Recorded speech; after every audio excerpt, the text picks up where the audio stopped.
Hello everyone, welcome to my third ever month in the live stream where we discuss the films we watched in the entire month. So here we will be discussing the films we watched in the month of March. So the first guest is Mr. Lang, Mr. Matthew Cody Lang.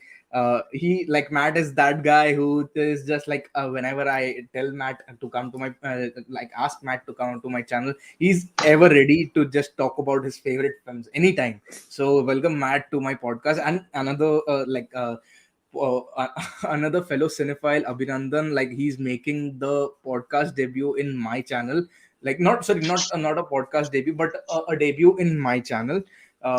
So yeah, welcome Abhinandan. Like he's also like a well-known cinephile. I think like he actually we actually met through Matt. So yeah, thank you Matt I for didn't like know that.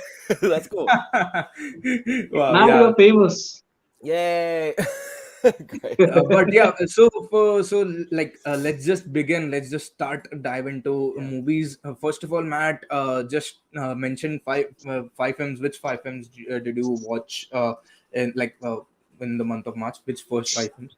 Okay. The first, I guess, the five ones. The first one I did was the newest West Side Story by Steven Spielberg, which got a lot of acclaim. A lot of people loved it. I was not a fan, but I also grew up with West Side Story. I was in the show when I was in high school, and I kind of just am over it. So when I was going back into it, I was just like, nah, I don't want to do this again. So, and then, all the, his obsession with lens flares, and it was a lot prettier than I wanted it to be. I wanted it to be a lot grittier, and it just kind of seemed like a very, like typical Hollywood version of it. There was nothing thrilling about it. I just, I didn't really get anything new from it. So not my thing, but I know a lot of people really love it. So, especially, Including me, bro. Yeah, like I yeah, just love both of them. Not just the 1960s, but yeah. both of them, like the Steven Spielberg's films as well. Yeah, and I appreciate the original and stuff, just because there's like an attachment to it, and I like a lot of the songs and whatnot. But overall, it's just like we don't need to do this again. It's been out there for years. Let's chill. But it's fine. A lot of people loved it. Good for y'all. Enjoy it. And then the next one I saw was "Hit the Road" by Panahi Jafar Panahi's son. Oh, It's oh, oh. his debut feature, and it's been like hitting like the festival circuits and stuff. I thought it was adorable. It's like a family road trip movie. They don't go into too much detail about like where the family's going. You see where they're like how they're like their different ties to each other, and you get to see how their family structure works as they're on this trip, which is very, very sweet. And the little kid, I hate children, but the little kid in this movie is so adorable that I just could have watched him the entire time, just like kind of be destructive and annoy the family. I thought it was so funny. He was adorable. Really cute movie, and I think it's going to be really exciting to see more from this director, especially like because his father's I'm a big fan of his films. Who he directed like Three Faces, Taxi, This Is Not a Film, famous Iranian film director, amazing. Like he was, I think, arrested multiple times, right? And like he was also banned from his home country, like to make films, right? Yeah, and he does films about that too while he's like under like basically a house arrest where he'll like, well, if I can't do a movie outside, I'll do it inside and just kind of adjust that way. He's amazing. I love him. Uh, and then I did The Eyes of Tammy Faye, which has Jessica Chastain and Andrew Garfield.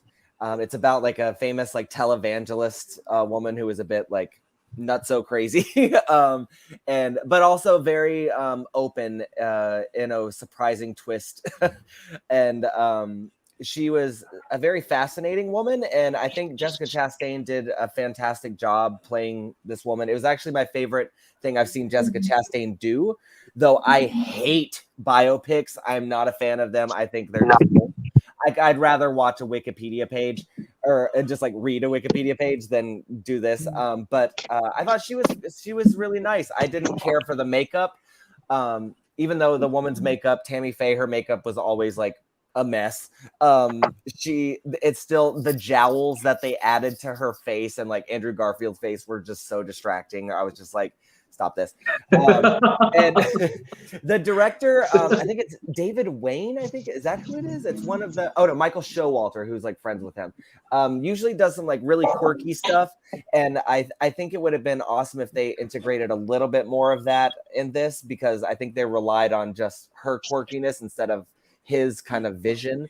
So I think it ended up being more of a traditional biopic about a quirky person instead of being quirky in the filmmaking as well. So I didn't care for it as a film, but I thought she was interesting enough to watch during the whole time. So that was fun. And let's see, Enter the Dragon, which was a Bruce Lee film. One of my friends had told me I needed to watch it, which I've been doing a thing with a lot of friends here that I've just met recently, where we're giving each other like different things to watch. And he suggested Enter the Dragon because I've never seen a Bruce Lee film. And all the three leads in it, which is Bruce Lee, John Saxon, and Jim Kelly, all very attractive people. I was just mostly happy to see them on screen. But the film was a bit like clunky and weird and ridiculous. Not my thing, but it was also the fight choreography was also exciting, and that was kind of the reason to watch. So I was like, I just want to see, I want to see Bruce Lee kick ass, and I did. So that was all I really needed from that. It was cute. And then the fifth one would be the Souvenir Part Two, which is like a follow-up to The Souvenir by Joanna Hogg, which is biographical. It stars Tilda Swinton's daughter, what's her name? Honor Swinton Byrne. And Tilda Swinton's in it as well, doing amazing, of course, because she always is. But it's weird because the first Souvenir I watched, the part one, I hated the characters so much. Everyone. I didn't even the main guy who's like this like dick. I was like, I don't understand why she's with him. I don't get it. Blah blah blah. I won't ruin the first one in case people haven't seen it, but this is a follow-up that kind of goes deeper into like how that relationship affected this woman and as she's like becoming an artist herself. And this one made a bit more interesting choices that I thought were really cool. And it made me kind of sway to her side a little bit more. It gets a little bit almost, it kind of goes into like sappy Xavier Dolan territory sometimes, where it's just like a bit eyeball rolling, like, but I still really enjoyed some choices that were made. And I just like that there were choices being made and the performances were great. I really enjoyed it. So I think people should check out both of them together. I would watch them back to back if you can though. So okay, but I actually have a different story about that film, but like that's for a later conversation. Then why'd you mention it? No, okay. Now I'm on the edge of my seat. Okay, no, actually, like didn't like that film, but like okay, I actually slept through that film. So in theater, by the way, in the Mumbai Film Festival. So sounds about right. Okay, we'll chat in private about like that film. But yeah, Abhinandan, so Mr. Sarkar, please just go ahead. Your first five films of the month of March. Well, thank you for the cue, and like taking it away from Matthew now. So now you guys got to listen to my favorites. Don't be cheesed out. Okay, so this one is kind of a new, but actually one of my friends basically has suggested this. So it is known as Garden State. It's a director, Zach Braff. This is a director. Actually, I haven't watched this guy before. I think this is the first time I ever discovered this guy as an actor, talented director, who actually, like written this out of this, like out of the box kind of a story. Right. So basically, it talks about this very. We won't call him like he's like mentally troubled, but he's always a distracted guy who comes back to his home, definitely, because as we've seen in Indian Bollywood films, like why do actors come back to their homes? Because somebody has passed away. So his mother passes away. So he now, and then it kind of unravels like why he is such in a vegetarian state. He doesn't react to stuff. He is just like a guy who lives in the moment. And we also see him interact with his very weird friends who actually are, like construction workers. So they are working near the grave. So they are the ones who are actually helping him with his mom's funeral and also charging him at the same time. So it's really funny, like how this entire thing comes up. And then obviously, he goes on to meet and make this very sweet little friend like Natalie Portman, who is there, and she's so sweet, man. She's really beautiful. So basically, he meets her in a hospital, and these guys are going to therapies, and they kind of bond together with each other. So it's this night of mayhem, this drug parties, and through this, what do you say, the C-grade movie stores, like those kind of private parties that happen through, and there's this kind of an adventure that takes place for all of these people. So I will suggest people that if you don't need, if you kind of, like feel like unwinding yourself and live in the moment, so this is the perfect movie for them. So I actually, like I really fell in love with this film. I don't know, like, but it was nice. Second thing is, so since I'm a family boy, I decided to give this a run. It's known as While We Are Young. It's Noah Oh, Baumbach's the movie, and basically like wow. Adam Driver and Ben Stiller are like two different couples, and these guys, I've never seen this kind of parallel couple story. Like going out on different dates, and and it's the beautiful part is like Ben Stiller and I'm forgetting her name. So basically, this couple is there, and basically this guy are like they I are think going out with she's double like dates with Ben Stiller's wife name is Naomi Watts. Like Naomi Watts Naomi Watts. played. Yes, so Ben Yeah, Stiller and Naomi Watts. So basically, these guys have a community. They live in a society, and the guys they always go for this family baby showers and stuff like that. Until suddenly, like, so, but Ben Stiller is like trying to make this very cool documentary, like very stretchful, like kind of a documentary, which is not making any sense. And suddenly he comes across Adam Driver, and then he meets his, and then Amanda Seyfried. Oh yeah, I remember. Amanda Seyfried is there in the film, and Amanda then these Seyfried. guys Yeah, meet, and exactly. then they start hanging out with each other. So I think it's a beautiful run of the money movie. I don't know like how this idea came about, but an old couple going out and hanging out, like doing the charades with this young couple and stuff like that. It's so funny and it's so comedy, but what I loved about this film is like there's a shift in the genre like as it progresses towards the end. So and then you feel like okay, so maybe they did try to make it like a feel good comedy, but it does end and like it's a tragic comedy, but like everybody is happy and towards the end. It's something like that. So it's really beautiful. Like if people should like want to watch films like they have a shift in the genres, I think they should definitely get it. And I wanted to show this film to my parents. It's available on Amazon Prime, and I think people should definitely watch this. It's a beautiful film. So obviously coming now to the Oscar rundown, which happened, and I didn't feel that this movie got its due, but it's Guillermo del Toro's Nightmare Alley. It's a remake of an old film, and like it's about this guy who is in some serious stuff until he finds himself transported to the circus, and from there on, like how he actually becomes a con guy and what happens like after that. So it's Bradley Cooper, and I've been following his work since Limitless, which again has been adapted for a TV show. I didn't watch it, but it's Bradley Cooper at the end of the day, and I love this guy's choice for what he's doing. Like even if you take Paul Thomas Anderson's Licorice Pizza, which is out there right now, even he's there in side two, and I haven't watched it, but I want to watch it. That's So I my think favorite this guy performance of is his. truly a cinema kid, and so Guillermo del Toro was also like one of his first features I ever saw was Crimson Peak. It was a very romantic gothic drama. It's about this like the Loki actor. What's his name? Chris. Guys, can you help me out? Like, who's the Loki actor? What's his name? Okay, The Loki. Crimson Tom State. Tom Hiddleston. Right. Hiddleston? Tom Yeah. Hiddleston, Okay. the Night Yeah. Manager. Yes. Yeah. Yes. So Tom Hiddleston actually goes and makes Mia Wasikowska. Like as I told Matthew that day, also her name is like very difficult to pronounce. Yeah. So these guys somehow fall in love and they move towards the secret house somewhere outskirts. Like there is, like it's like a no man's land. It's cold and the ceilings is broken and stuff like that. It's a gothic house, and then supernatural events kind of stuff starts taking place in the between. So I think people who love a little bit of horror with a lot of different designs, they should watch that.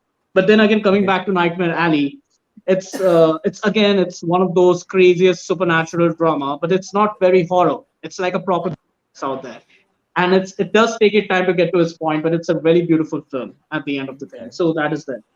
Uh, And coming to the fourth film, I think it's everybody's favorite. I don't know, like if you guys have, I don't know how many times have you gone to the theater. I saw it once in the theater. It's No Way Home, Spider-Man, Tom Holland. I don't know, but this is a spoiler. This is a spoiler. Get ready for it. Tom Holland, Tobey Maguire, and Tick Tick Boom's actor Andrew Garfield. I mean, these guys are literally amazing in the film, and I have no idea. Like, I think it's being made by John Watts, and I Hmm. don't know how many people have seen his first indie film debut, which was known as Clown, where this guy puts up a makeup on his face and he transforms into a clown. Like he Oh can't yes, get I've that seen makeup that. off.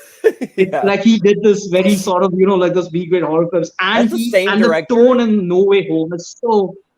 He is a great director. I mean, Wow. like I know Matthew. Like I reached out to Matthew. Matthew, you have any plans of seeing No Way Home? And he's like, listen, dude. I mean, like it's okay. It's just like a popcorn movie. It's something Yeah, like that's that. fine. But at the end of the day, yeah, it is actually. It is. It is a proper popcorn film. But at the end of the day, when you grew up with these guys, with Andrew Garfield and me with Tobey Maguire, Same. definitely me and Yeah, my dad, we have grown up with Tobey Maguire. I'm a '90s kid, yeah. and we have seen Spider-Man 2, Spider-Man 3, all the things that has happened. But to see this event unfold and give this money, I mean, there was no way back home. I just sat in the theater, everybody left, and I was still sitting in my chair, and it was a really beautiful. I don't know, like it was a biblical feeling. I mean, this was the most amazing homemaking movie that a guy can ever make. Oh, And Actually, I Spider-Man have an has found his experience of presence that down there. film. So no, no, I'll have to interrupt you. Actually, I saw that film just like the first day last show of that film, and like everyone in the theater when Tommy Aguirre and Andrew Garfield were like and Tom Holland were in the same frame, like everyone was just like shocked, and like everyone was shouting, and like, oh my god, like that experience was just amazing. Like like these kind of, I know people criticize all those superhero films, but like they are like at the end some kind of experience, and like those kind of experience I don't get from the artistic films. Obviously the artistic films have their own uh, the selling point and have their own unique experience as well, but these films as well also have their own unique experience. And you just summed it up perfectly, that like these are the films where we grew up on. So yeah, I like just go ahead, like which was your fifth film? Well, actually, I think it's not only the fans. I think it's also the film community who love it because I'm on Letterboxd, and I do follow a lot of the other films. And I think I read this review by David Ehrlich, who's the critic from IndieWire. He's the only one who might have criticized him, and he didn't Hmm. agree with most of the points. I think he didn't agree with the whole point of the film. But I think you can't review this film. It's as simple as that. You definitely won't be able to review this film. It is equally bad and it is equally good, but it is absolutely right. This film to come out. I mean, this guy, it's a men's fantasy dream to see all the three Spider-Man together wearing spandex. Come on, man! Like, how many of the people will actually agree wearing a tuxedo like a James Bond all the time? No, man. I've seen this guy's wearing spandex and roaming in the heat for around 12 hours a day, and this is actually they are living the life. And this is one beautiful scene. Even my friends have pointed out, like when Tobey Maguire has a back this thing, and Andrew Garfield has to come, and he has to, like he has to fix his back. So it's like, Okay. don't think about it like that. You're really amazing. You are amazing. And Tobey Maguire is saying to Andrew Garfield, "You are amazing, dude. You are the amazing." And it's like the amazing Spider-Man, like all the references, the pop thing. But anyway, I got to stop it over here because then it will go on, and this okay. film has a lot to talk It's just a about. No Way Home podcast. Yeah, and I don't want it to be a Spider-Man fest because we That's okay. three are the greatest big cinephiles, I think. Like this is an event, like you, me, Matthew, Sanket. I think Yeah, we are the three Spider-Man of the movie. it's Yeah, I just mean, like like this it's can't just get like No better, Way man. Home. It is, and we are all sitting in our homes. Yes. Right. It Yeah, is. Oh God. but All like right. yeah, Abhinandan, fifth film. The last. Okay, I'll just keep it short. So basically, this is actually this actually movie got the best film award, I guess, or the best screenplay award during the Academy. It's called as Good Will Hunting, and it's Oh, got Robin Williams, Matt Damon, and Ben Affleck. And when these guys actually wrote this film together, and it was then made by the very popular director Gus Van Sant. Gus Van Sant, I don't know how do you say it, but yeah. Yeah. So basically, this guy is known to make all this very what do you say? yeah, This he very the very indie. existential films. Yeah, and I think it's the best film on the planet. This film, it's not even worth a 5 star. I can even give it a 12 out of 5. I don't know why, because it is. I think let's look at Ben Affleck's character because I think his character is of a storyteller. So he sits along with his friends, Sorry and to he keeps interrupt, on Abhinandan, but since yeah. it's like you're giving it 12 out of 5, you don't have to reveal the plot, bro. You just have to tell the experience. Since I don't want to know about the plot. I'll just watch it Okay, without so this is knowing an about the plot. experience. So basically, you have to go give an interview somewhere. What do? You send Ben Affleck for that interview, and then he says, "Listen, guys, this is where you have to understand the point. See, I'm not here to make the business, but you're going to give me the profit." It's like that. And he's sitting on an armchair, and there are three Japanese men who are interviewing him. I think why I really like this film is, first of all, I think the genesis of the idea of two notable actors who are just trying to define their career wrote something together. Like when you talk about the disaster artist, where James Franco and his brother kind of did the thing. These guys didn't know what to do in the career, whether they're going to be getting acting careers or acting jobs, or the studio is gonna call them or something like that. So Ben Affleck and Matt Damon, they are like the perfect disaster artists, like the makeover kind of a thing. So these Hmm. guys didn't know what they were trying to do at that point of time, and Matt Damon had something of this, like he wrote a note about it, and then what happens is like he shares this with Ben Affleck, and they both write this amazing script together. Yeah. And this is how this film is really really born, and I think this and Robin Williams, the way Robin Williams actually, like balances the entire thing. And obviously, you also have Bill Skarsgård in the film. So basically, you have these two friends like Ben Affleck and Matt Damon, and then you have Bill Skarsgård, and then you have Robin Williams at one end. So basically, it's a parallel, two different storylines that is moving throughout the film, and I think it's amazing. And it can't get Okay. any better. But I'll come to the plot later. What I'm actually Okay. trying to talk about. So yeah. Oh, sure. Now, Sanket, it's your So turn. yeah, it's my turn. So finally, I have actually watched a very, very, very few films like in March. So the first film I've watched, which is Pansing Tomar, as Matt wouldn't like this film since it's a biopic of a person called Pansing Tomar. So like he was an athlete.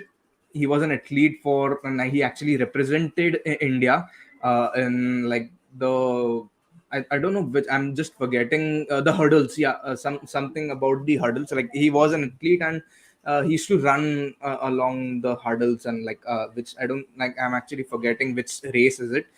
So yeah, that's that. But like it's just a unique way. Like I just loved Irfan Khan. Irfan Khan. I think Matt would remember him Yeah. from Life of Several Pi. movies. Yeah, like Yeah. several Hollywood films actually. Yeah. So yeah, I actually like that like film. Actually also did a 10-year anniversary on that film as well. So we like people Oh, can check it out on my channel as well. Oh, nice. So yeah, next film I have watched is The Batman by Matt yeah. Reeves. Like I I wanted to mention Batman, but I wanted to give it to you, so I didn't mention it. Like I had to. thank you So so I had a much. chance to choose Spider-Man versus Batman, and I said no. Let Sanket take away the dark stuff. Let me have the happy stuff. I know because I had like I think you might have like predicted it like perfectly that I might have watched this film in March itself in theaters, not just like coming out in a Blu-ray or a digital format. So yeah, Yeah. I watched Batman. It's just amazing. Like I just Yes. loved the noir effect, the noir feeling of the film. Like Greg Fraser, I think he shot Dune as well, and he also shot Lion, and like just I just fell How in does love it with compare his. to the other ones, like the other Batman movies? How do you compare it? You So you know yeah, like yeah, I'll just yeah. add I just add to Sanket's point. Like, I did watch the Batman, and I understand what Sanket's connect is.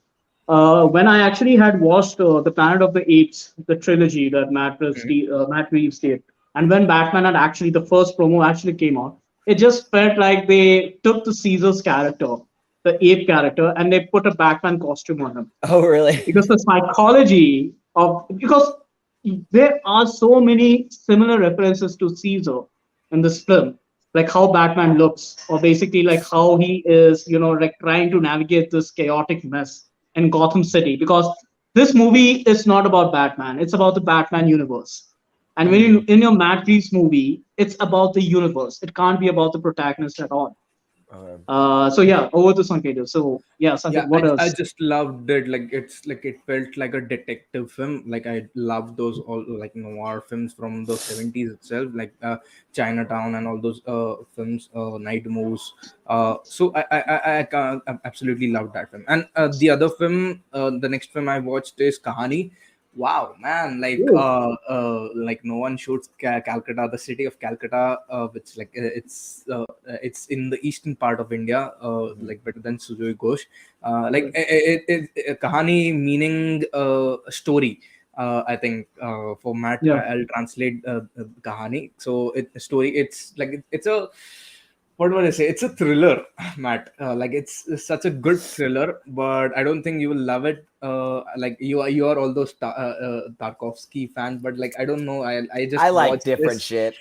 Yeah, no, but like Hey, it's like it's hey, guys, give him a credit. If it's Sujoy Ghosh is a Tarkovsky fan, You how do never you know. know that he's not? I mean, I mean, like his Kahani. references are very sweet. Like the kind Yeah. of films that he has mentioned over through his interviews, like the rom Actually, but coms and the so, yeah, but like in Kahani, actually, he paid tribute to Satyajit Ray. Like actually, Oh, yeah, he nice. did like actually. yeah, Yes. actually, like we actually mentioned it as well. Like Randir, who was part of my 10-year anniversary of Kahani, Hmm. he actually mentioned that how smartly Sujoy Ghosh, the director, actually paid tribute to Satyajit Ray. Like adapting shots from Charulata. So I just love that as well. Like love knowing that That's cool. from him. So the next film I watched was Margin Call. Okay, I didn't understand Oh, at all. Martin Call. Like sell it all and all. So, Margin Call, which is written and directed by J.C. Chandor, which like I don't know, Matt. You might have watched this It film had a or good assemble of actors. Yes, yeah. I remember. Mar- You have to Yeah. check it out, Matt, bro. margin Oh, call. Okay. Margin Call. It has Kevin Spacey. It has the guy from that the show. The guy from that show. I I'll don't tell Oh, you, the protagonist was in the Transformers 3 film, which is known as Dark of the Moon. Like he oh was yeah, playing I the love that antagonist. He movie. made he no, I'm talking about Dark of the Moon. Okay, like he was playing the Okay. antagonist. I think he's there in the margin call, and I'm absolutely right Yeah, Is about it it. has Zachary it has Quinto? Jeremy Irons and it has Zachary Right. Quinto. Zachary Quinto is also the producer of the I had a cigarette with Zachary Quinto one time. That's so funny. Oh. Yeah, isn't that weird? Yeah, Wow. that's Yeah. so So funny. I just loved that film, but the thing is, I didn't understand the film. So let's see, like, how it pans out again when I rewatch this film some Okay. months or some years later. I don't know. Let's see. But I Yeah. just loved the concept about it, like just 24 hours. The film was just 24 hours about like how shit went down in a company. That's it. Like in New York. So yeah, I don't know. Let's see. Then the next film is okay. I think this is my fifth film. So this film is Come On by written and directed by Ah! Mike Mills. I mean, I just Sanket love. Sanket is getting the Oscar today. Oh no, How no, was no, it? no! How was Walking Phoenix in it? Yeah, I just loved that film. Like loved Walking Phoenix. Oh my god, like such a sweet little film. Like I actually was craving for this kind of film, and this film kind of came it at the right time in my life because like I'm just so tired coming home after a job. So like I just watched this film, and like my heart was so full. So I like full fun fight for me, and just like I loved the bonding in this film. Yeah. So, Matt, coming back to you now. So, like, since like we have less time, can you just go through which all films you liked, which like the rest of the films, and like quickly actually. Yes, So, I'll be really I fast. also have another question as well. So, just quickly go through this. Which Okay, films you like? I'll pick a few. Okay, Okay. so I watched Basic Instinct, which I had never seen, and I thought I had, but I was like, maybe I watched an edited version before, which definitely changes it. You have to watch the the other version. And it's Paul Verhoeven, who did like Starship Troopers, Showgirls, Hollow Man, a bunch of like wacky fucking over the top crazy movies. And I love him because he goes just like the extra mile. Doesn't matter if it is going to be considered good or not. He's like, I want to do the biggest, most ridiculous shit possible. And he does. And he did it with Basic Instinct, which is like a thriller. It's the most I've ever seen of Michael Douglas full body. I don't know if I needed to see that. And then Sharon Stone, who's also beautiful and fantastic in the movie. Really intense, really gory, sexy, fun, definitely worth watching.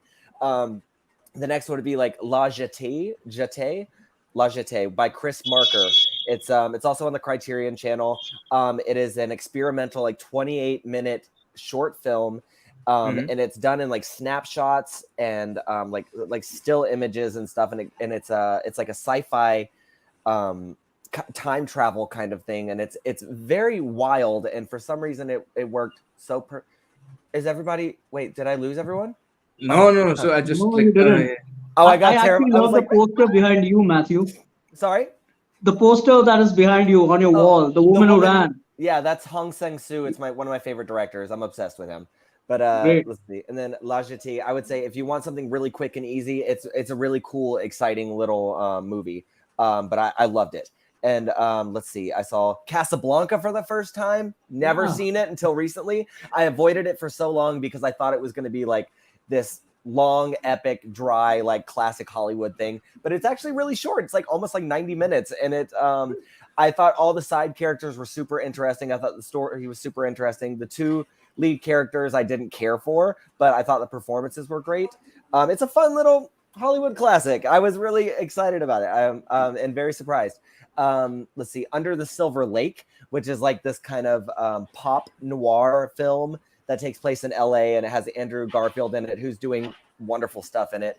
I think it overstays its welcome. It's a bit too long for what it's trying to do, but it's really interesting. Same director as It Follows. I prefer that film, like the horror film, but this was fun to look at.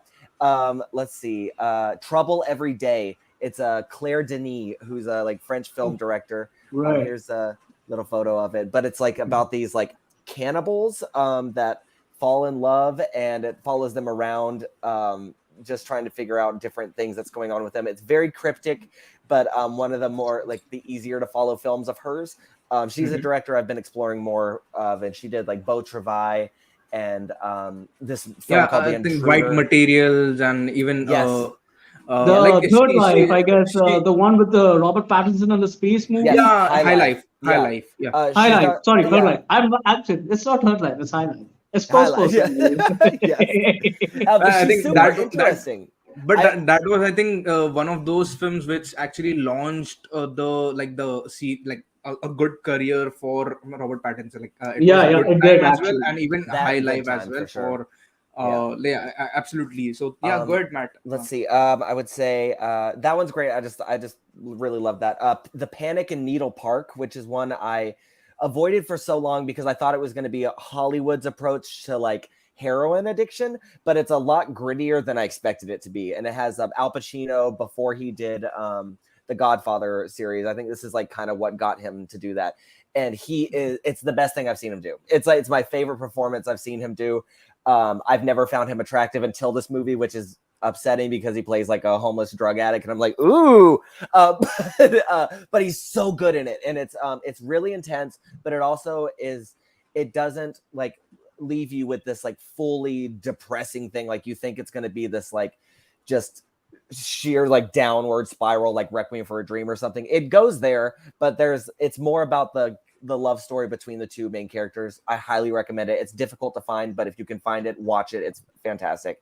And then I want to say out of the ones that I saw, like, I watched Moonfall last night, which was the dumbest thing I've ever seen in the best way possible. It's kind of Roland Emmerich, right? Yep. Roland Emmerich. Yep. Oh. It's about it's a giant.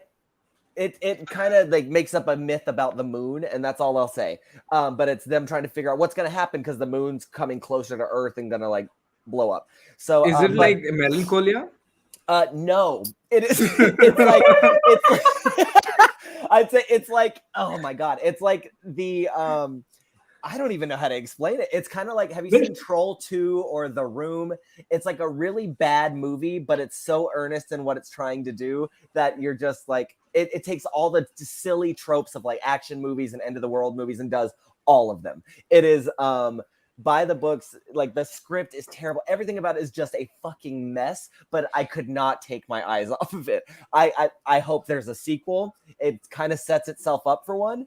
Which I think is absurd, and I will be there first day when it comes out. But then other than that, I watched Jackass Forever, which is like the Jackass films where all the, Johnny Knoxville, they get together and just do a bunch of stupid shit. Yeah. I grew up with them, so I think they're really fun. But I would say those might be the most exciting things I watched. There's a few here and there, but I'll let y'all take over. But those are the fun ones that I went through. But yeah, Abhinandan, up now next. So which all other films you watched it? Like just quickly, like because I also I have actually another question as well. recently saw Michael Bay's Ambulance, which is saw again a remake. Yeah. Now the thing is basically shot really well. I mean, the entire technical and the staging of the scenes were pretty nice. But it's also that kind of a movie which you can't experience a lot because it doesn't have what you say the core complex of a story which it should have. Like it's running on fumes. It's kind of like that, and it's basically it's Yahya Abdin's like who is a growing actor right now. Like he did the Candyman, which is again there was a remake, and it's again Yeah, available he on was Amazon also in Prime. And the trial of the Chicago Seven. Like he played, I think, the yes, leader yes, of he the played. Black Panther Party. Oh, cool. Yeah. Yeah, so that is also another movie which I'm coming to, which I've also recently saw on Netflix. So this was something that Yahya Abdin was very. I think Yahya Abdin and I think Jake Gyllenhaal is a fantastic home actor. I think this actor should be doing some more, like action stuff. I'll tell you, and then moving on from here, I'll again tell you that there's again a noir thriller which you will definitely like. It's Prisoners. It's Hugh Oh, Jackman and Jake Gyllenhaal. Jake Gyllenhaal plays a character called Loki. He's a detective, and he's finding the missing daughter of Hugh Jackman in the film. And it's the kind of the bro. things that takes place in the film is so disturbing. It's directed by fucking Denis Denis Villeneuve. Villeneuve. So like, Villeneuve, like yeah, Villeneuve. Sorry, yeah, yeah. absolutely. Like yeah, just go ahead. Sorry, I was cutting you out, but yeah. I mean, how many times I watch it, I feel in love with the film. It's a complete paradox. It's a complete maze, and I don't know how Villeneuve pulls it. But I think he's the one of the best earnest international directors I've ever seen, and he's pulling off so many great things. So obviously, there's Arrival, and there's Sicario, and then there's The Enemy. And you guys have to watch The Enemy, which I've I also told know. Matthew about in the last podcast that I did with Matthew. Yeah. And these I don't know, like he like he it's not a script that he writes. He is like he's spinning a spider's web. Like every film that he does, he's finding, and he should do this even more. This paradox, this noir, this thriller, this sick twist, the disturbing twist that comes along, it's great. And Yeah. I really love this guy. I can't even fathom this guy enough. And I'm sure that his ideas are even more crazier. And there's yet more to see of this. Yeah. Uh, But actually, a obviously, I fun will fact. not. I'm just like sorry to cut you, off, but just like a fun fact. In the Batman, like Matt Reeves Batman, we had Paul Dano. So I like when I was watching the Batman, I was thinking about Paul Dano's character in Prisoners. Like he was so much familiar to this film, and even There Will Be Blood as well. Like so He's that's just this why. punchable person. Yeah, absolutely, yeah. The guy, like Hugh Jackman pulls him on and he wakes up, like, tell me what it is! Bang! Boom! And then he's like, tell me what it is! And this guy is beaten, Paul Dano is beaten really bad in this film. Yeah. And obviously, there's a very famous character also, like this Paul Danos. I won't reveal much. People will have to see this film to understand what I'm really trying to talk about. Coming to Matt Reeves' Batman, this is the film which I went to see twice in the theater. Uh, there is a problem with the film, I might tell you, because there were rumors that there were reshoots in the film that had happened in between when the Batman was being first shown. And it does appear like that because the 3 hours does feel like 3 hours. In the second viewing, it does feel like 3 hours. There's a little bit of a stretch that goes on. And at one point of time, you might feel like they can directly come to the point right over here. Like, I somehow feel like the parts where Batman and Catwoman were meant to have a romance in between them, there was somehow a little bit of force and it was somehow rushed. Yeah. And it kind of didn't actually turn out to be more beautiful than it should have been, because obviously a chemistry between Batman and Catwoman is like one of the biggest things that sell in the comic books. And I think Christopher Nolan did it absolutely right. I think Tim Burton did it a very fantasy sort of a way. But coming to that, what I really loved about the film is basically the entire, like how, like I have this book of Kurt Cobain, like how he used to write journals of his books and the guitar, the strings and everything. And it gets into the mind of Kurt Cobain. I think somehow they show that Bruce Wayne is Kurt Cobain. So basically, like even Sanket knows, like he starts writing a journal. And it's not only him, it's also the Riddler who's also writing a journal at the same time. And these guys are like both opposite sides of the same coin. And for every film movie lovers who are out there, a beautiful tease of Batman meeting the Joker in the prison cell was just released on the YouTube. And people who will watch that Barry Keoghan, this kind of this card face, the way, I mean, Matt Reeves understands prosthetics. He is a guy who really understands prosthetics. I don't know how he does it and what are the craft that he gets into it. But like there's the eyes, and then there's a face, then you see the teeth, and like it's like something is like really ripped off. And they are absolutely in the prime. These characters, Riddler, how Riddler becomes a Riddler, how Catwoman becomes a Catwoman, and stuff like that. And then it's so beautifully done, and it's still relevant with today's themes, like and kind of, like honor killings and stuff like that, the father-daughter duel, and that's this thing. But the political angle which was shown in the films is regarding the mayoral election that was happening on the background of it. I think Matt Reeves does know how to create an exodus in films. Like when Batman actually falls into the water, there's a flood that happens in the total, and there's all this Riddler fanboys who are absolutely vanquished by. And then he falls in the water, and then he takes out the flame, and he carries the people towards outside. And I think that's traditionally, it's a pure Matt Reeves shot. Like how, like how Caesar becomes a symbol for the apes. Why am I so much, like referring to Planet of the Apes? Because it's exactly the same kind of the theme. You have this ape who doesn't know what the right is or what the wrong is. The humans are after them, and he is protecting his family. He's being a river to them. Like how Will Smith tells to the entire audience, I have to be a river to my family, and love makes you do crazy things, right? And this guy Caesar also does the same thing for the apes, and this is how he figures out who he needs to be in Rise of the Planet of Apes. I think Batman also has a similar kind of a theme, and that's why it works really well. But Abhinandan, I think I'm sorry to interrupt you, but go ahead, man. Yeah, but actually our time is kind of like up, so can you fast forward? Yeah, sure. So I think since you are like more stressing about Batman, I think what we'll do is I'll invite you when like the Batman. I'll make a special video about Batman. I'll invite you there, and we'll like have a chat about that there. I'm so sorry to cut you off, cool. But we'll do a video when Batman Blu-ray comes out. I don't know when, June. Hope so. Well, that would be another anniversary with us, Sanket. Don't worry about it. We'll do it on the anniversary or something like that. But these are the three films that I've seen, and I think there is something more that I would definitely, but I'll come to it later. Then after you, Sanket, what are the other films that you have? Okay, so but the thing is, actually, I only have one film which I have to tell. That's it. Like I have just watched 6 films in the month of March. So the last film I've watched is The Counterfeiter, which is Oh, an Oscar-winning film. I don't know, like it's from Austria, and it talks about the last days of the World War II, and it tells about the story about Germany, which tried to like harm the economy of US and UK by printing counterfeit notes, like printing counterfeit pound sterling notes and even dollars.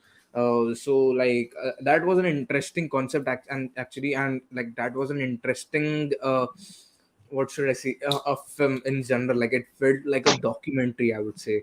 I just love that film like from my whole heart. Like, Okay.